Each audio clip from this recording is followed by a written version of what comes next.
Hello you guys and welcome to my channel. If you are new here, my name is Heaven. Here on this channel I create motherhood, motivation, and homemaking inspiration content for you guys. So cleaning videos, home organization, days in the life, motivational, inspirational, helpful content, homeschool content. So I'm also a homeschool mom. I also have a little bit of pregnancy content in there now because I am 6 months pregnant. I'm also a Disney mama, so I have some Disney content as well as some grocery hauls, some clothing hauls, and all of the things just in the life of being a stay-at-home mom, wife, and homemaker. So if that is something that you are interested in, I would love for you to join the family. Go ahead and hit the subscribe button. And of course, stick around. I would love to have you here. I post once or twice per week, but for today, we are going to be getting into the homeschool things. I am sharing my review of the Good and the Beautiful kindergarten curriculum, math and language arts, as well as handwriting. This is going to be a brief overview of what the curriculum was like for me, my own personal experience, and of course my own personal review of it. My son is 4 years old, so that just gives you an idea of like where he currently was like in like his stage of learning, skill, and development. One thing I really loved is that it pretty much came with everything you need for the most part. The only additional items that I needed to purchase for this curriculum was like a few arts and craft things like a craft knife, glue, scissors, crayons, markers, things like that. Nothing too extra, and a whiteboard. They want you to have a whiteboard, but you can use like a personal size whiteboard that just your child can use, or you can use, the one you put on the wall. We had both. So a whiteboard was needed as well. Chalk here and there, and sticky notes. But at the beginning of the curriculum, you can just look. It'll tell you everything you need so it doesn't sneak up on you, and then it'll remind you at the beginning of each unit everything that you needed. The curriculum itself is free. Math and language arts is completely free if you want to download it for use. I personally thought that it was much easier, less time consuming for me to purchase the curriculum. I did end up printing half the curriculum before I realized I should have just bought it, because I had to get the books binded, of course. And then I also needed the booster books and the booster cards, and I didn't like the quality, like the print quality of just printing off the books and cards. You obviously you can work with it, but it wasn't the best, and trying to figure out how to assemble those booklets just wasn't the best for me, so I ended up having to buy them. And after purchasing the books and booster cards separately, I literally should have just got the whole curriculum together. You save money when you buy the booster books and the booster cards with the actual language art curriculum itself, as opposed to if you bought it separate. So because I did everything like separate, it ended up being more expensive for me. So unless you're going to print everything and not purchase anything off the website, you save more money getting it all together. So that was my mistake. The math also comes with the math box. So the same thing, if you decide to print the math, you don't get that box that it comes with. I guess you don't need those items if you already have certain items, like it's just like counting sticks, wooden number blocks, and little wooden cars. It didn't come with money, which inside the curriculum you do need coins, and it told me that it was in the box, but it wasn't. Maybe the newer versions include that, but my set didn't use that. So I had to go around the house and find as many coins as I can and add them to the box. So we probably did have the items around, like a wooden car, wooden counting sticks, like wooden number blocks with like plus equal signs in the numbers. We had that stuff around. So we didn't necessarily need the box, but if you don't have it, then it's better to just purchase the curriculum off the website so that you get that stuff or don't have to go out and buy that stuff. Handwriting curriculum was pretty straightforward, just 100 lessons, and you can do a page a day and finish it up within like 3 months or so, or 3.5 months. The math and language arts also has about 120 lessons each. So everything kind of lines up to where you can finish all three at the same time. Overall, I do love the curriculum. I loved it. Everything that he was supposed to learn, he did learn even at 4 years old, doing that kindergarten curriculum. We did do the kindergarten, like the pre-K curriculum before we started. And I think that that is very essential, as well as those booster cards. I think that they are very essential as well. There are some things that they tell you you must have mastered before you even begin the curriculum. At one point within the language arts curriculum, we did have to slow down a little bit, and we had to supplement with Hooked on Phonics and Elemental Phonics for him to really grasp reading certain words a lot easier, because he would hesitate a lot with reading. I mean, but again, he's 4, so maybe that wouldn't be the case for an older child, or maybe it would, I don't know. But adding that supplemental work into it made it a lot easier for him. Some of the things that were difficult for him in the beginning of the curriculum, now that we're interested in, they are much easier. For instance, the booster books that it comes with, they follow along the curriculum. So whatever lesson or concept you are learning at the moment, the booster cards and the booster books follows along that. So if you just finished learning the ending ing, or if you just finished learning letter blending, then the booster cards would be going over letter blending before you start the lesson, and then the booster books would have stories with letter blending in it to read after the lesson. So everything kind of just goes together. And what I really love the most is that it also has the games in the app that you can let your child do outside of actual homeschool hours. So if you know that there's something that your kid wants or needs practice with, then you can allow them to do those tablet games. The interactive games are great to have on hand so that you're not searching for interactive things within YouTube, because then you don't even have to mess around with YouTube at all, which is great because YouTube is something completely different.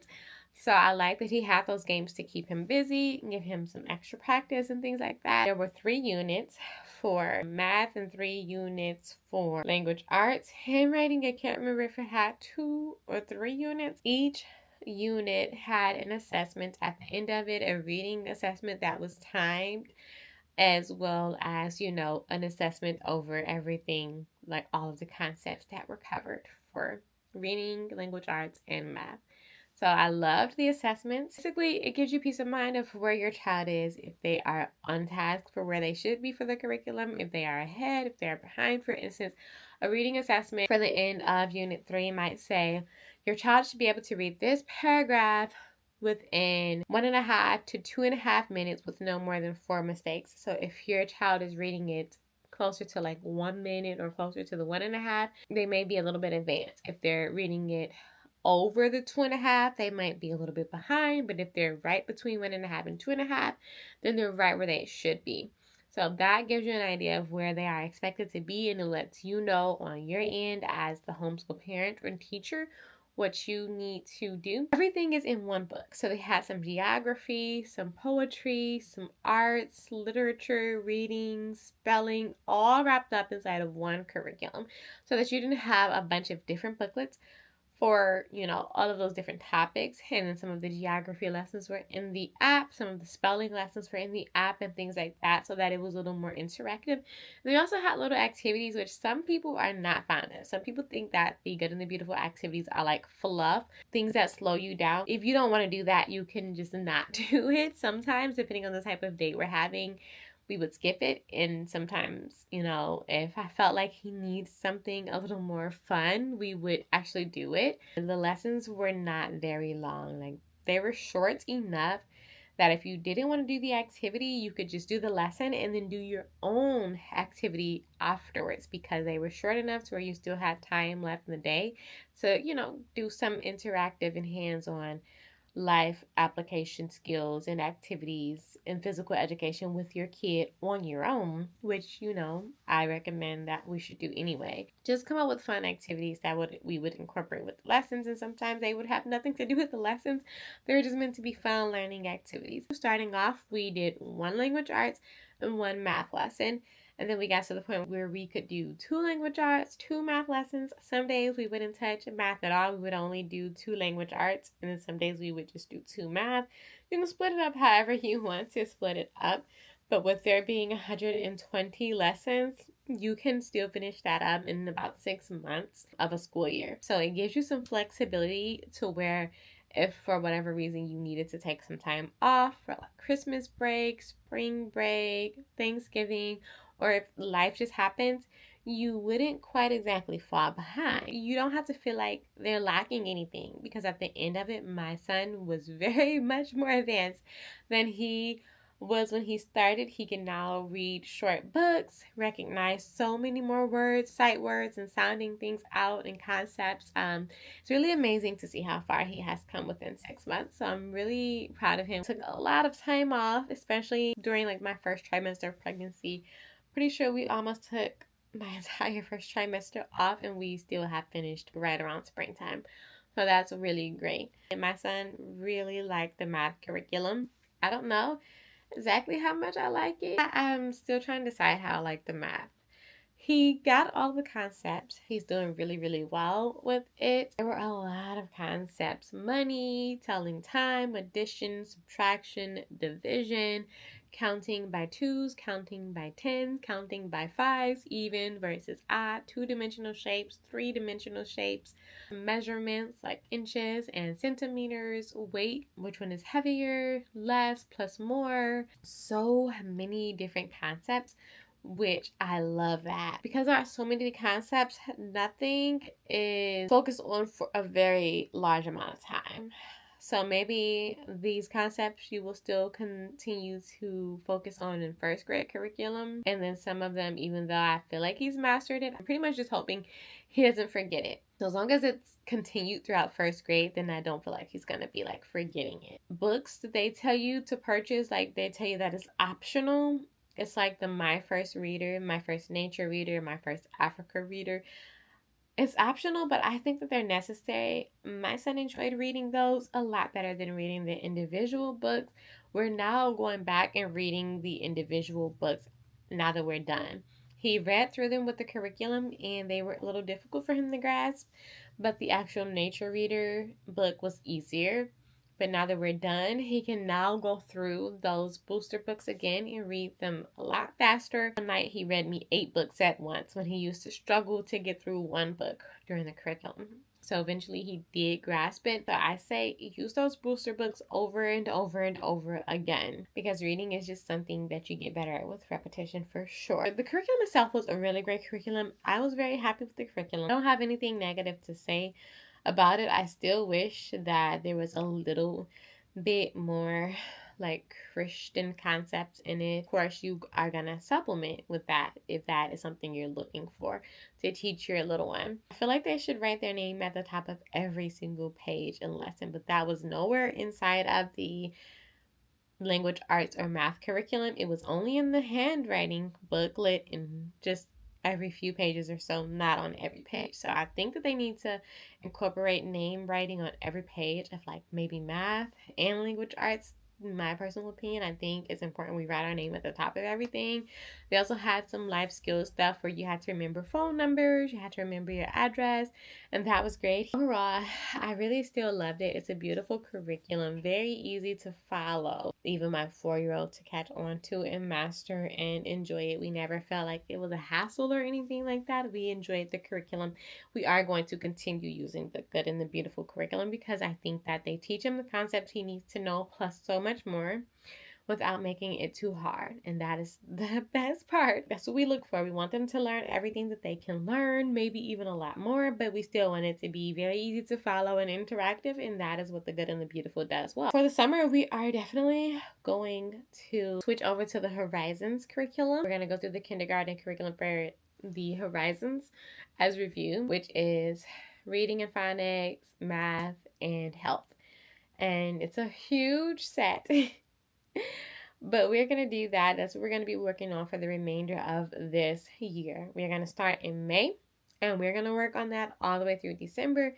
January, we will begin the Good and the Beautiful first grade curriculum, and we plan to finish that up by June of next year. Maybe sooner than June, but as long as we are finished with that by next summer, I'll be fine. I always do these reviews only because he's so young. It can be a bit early to be finishing up a kindergarten curriculum 5 could be a bit early to be starting first grade. I don't know. So I just always want to make sure that he is actually really grasping these things, because it could be easier for an older child to catch on to these concepts. And even though he is catching on to them, I mean, exceedingly well, I just want to be sure that, it's something that's going to stick for him. I don't want the first grade curriculum to be difficult for him. I want to make sure that once we begin first grade, it's going to be easy for him to, jump into, not very difficult because he didn't spend a lot of time in the kindergarten or because he was young, things like that. If you've seen any of my other vlogs, you've seen some of the walkthrough videos of us doing the lessons with the Good and the Beautiful. We've been doing it for months now, but I'm still going to show you some of the stuff that we were actually doing in the booklet so you guys can just see what it looks like. And of course, if you are going through the Good and the Beautiful curriculum with me, especially kindergarten, first grade, young early learners, give this video a thumbs up. We can do this together. That's something we have in common. And comment below your favorite thing about the Good and the Beautiful curriculum itself. That is the Simply Good and Beautiful Math Level K course book. And then the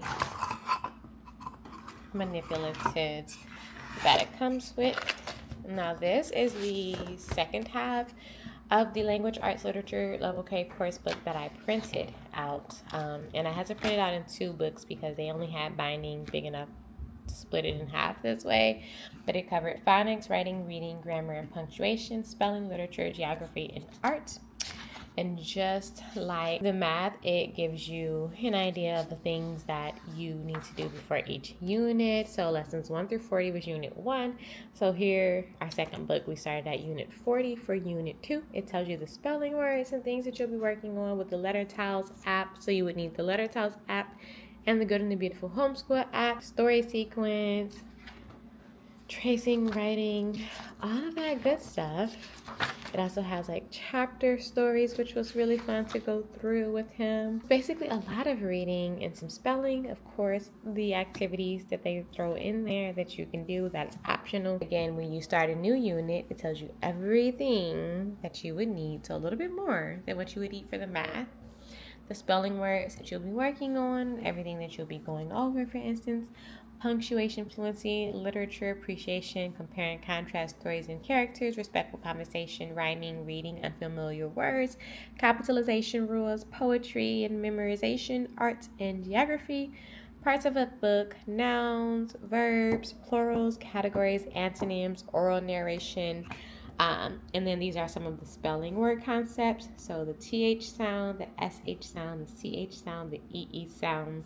And these are the booster cards that you are going to be working through. So sight word practice, reading words with phonograms, reading words with inflectional endings like ed and ing, suffixes and prefixes.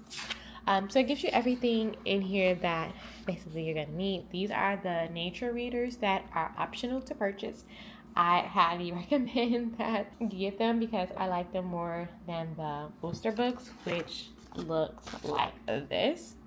This is book 10. We're pretty small, easy to follow, but for whatever reason, we enjoyed the nature reader books a bit more, which looked like a large, I guess, chapter book kind of.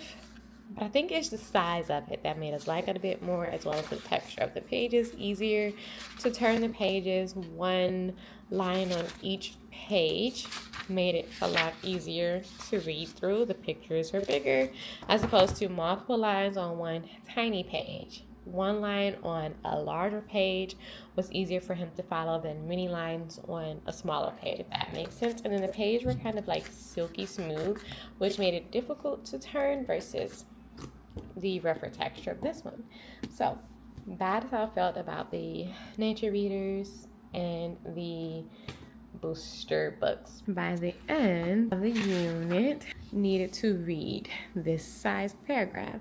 So not too big, a few sight words in there, and he needed to read it within under 2.5 minutes. So 1.5 to 2.5 minutes, and he read it in just about almost 2 minutes, and he missed 1 word, and they couldn't miss any more than 4 words to be on track. It was, like I said, a pretty good curriculum overall. We did at some point supplement with elemental phonics, levels 1 and 2, which helps him get those sounds. Just because the pages are bigger, that was his thing. This is the booster cards that you would go through. It tells you how to use the booster cards and some things to master before starting the course, which was short vowels, the alphabet, beginning sounds, and letter blending of 2 letters. So like sa, si, sa, fa, pa, za, ra, stuff like that, which is what was also covered in this elemental phonics, except bigger. And one lesson just had 5 sounds on it. So this was larger and much easier for him to grasp and catch on to than this size that was a little more bunched up. And I don't know, I guess it looked a little more intimidating than this one page. I did love the pyramid reading, 50 reading cards versus 120 lessons. So that is not bad at all. It's not too much of a hassle and too much extra practice that you have to really do. So that is what, that looks like. One thing that I must say I really dislike about this handwriting course is that we always have the problem where the covers break or come off or something. It's pretty flimsy and also pretty small. But it was some pretty basic stuff. So it had 3 sections with like coloring, drawing pictures, tracing letters, numbers as well. I mean, it was pretty easy to, follow along and do. And I think it is something that you definitely want to have. But I just don't like the size of it. It's just too small in my opinion, but All right, you guys, that sums up my personal experience and review. I guess you could say my thoughts of the Good and the Beautiful curriculum. Review, language arts, math, and handwriting. Overall, I loved the curriculum and I will be using it again. Of course, with any curriculum, there are going to be a few things that you are not very fond of or a few changes that you want, but I still love the curriculum overall as a whole, and my son is doing great with it. So as long as he is thriving with it, we will continue to use it. And if we ever have to supplement, I am okay with supplementing where needed.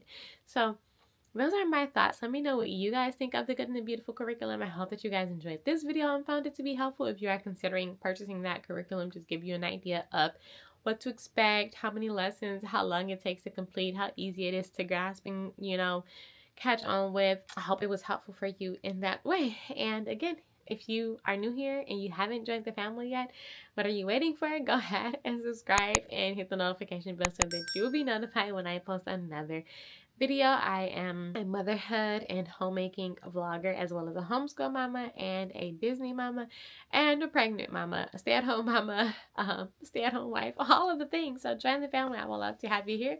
But that is going to be all for today's video. Thank you so much for watching. That'll be all until next time. Bye.